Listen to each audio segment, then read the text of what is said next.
akhir-akhir masa kekuasaan Orde Baru Presiden Soeharto ditandai dengan banyaknya api kemarahan yang menyala dan jeritan ketidakadilan memenuhi udara. Kita dihadapkan dengan catatan hitam dalam sejarah reformasi Indonesia. 3 peristiwa besar pelanggaran HAM dalam kurun waktu yang relatif pendek, merampas, menginjak-injak, dan bahkan membunuh hak asasi banyak manusia. Ketiganya terjadi dalam waktu dan tempat yang berbeda, namun sering diingat sebagai satu peristiwa yang tragis dalam catatan sejarah. Ini adalah mengenai satu dari 12 peristiwa kasus pelanggaran HAM berat di Indonesia, peristiwa Trisakti, Semanggi 1 dan 2.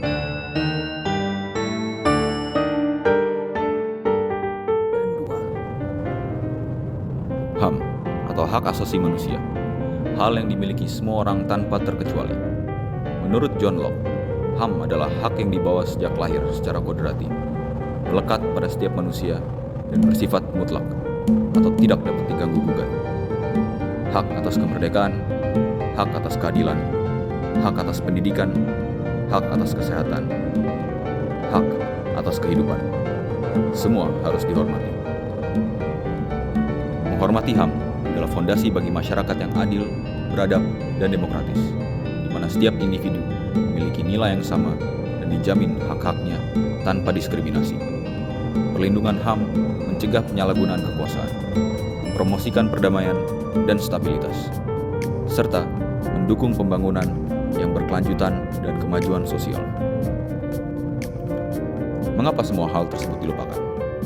Berulang kali martabat sebagai manusia dirampas.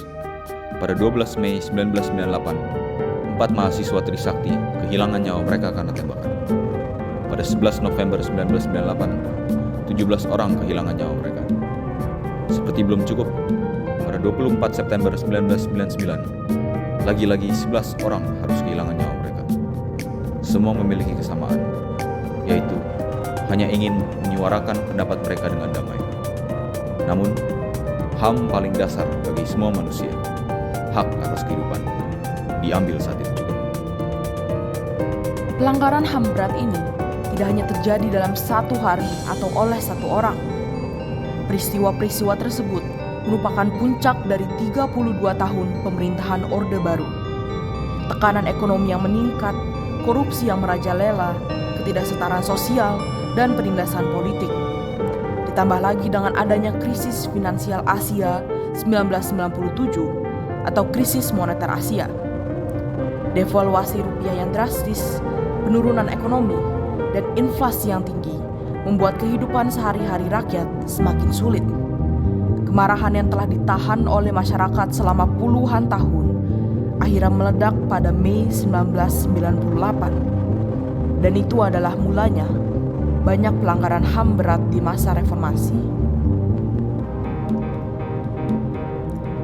Seperti yang dikatakan Presiden Soekarno, proklamator kita, jangan sekali-kali melupakan sejarah. Jangan biarkan banyaknya hak korban yang dirampas mati sia-sia. Mari mengingat dan belajar dari sejarah betapa buruk dampak pelanggaran HAM dengan mengulik peristiwa Trisakti, Semanggi 1 dan 2.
Pada saat itu juga, dalam pusaran pertarungan, tiba-tiba teringat pada semua waktu yang telah kami habiskan bersama-sama di dojo untuk berlatih pencak silat.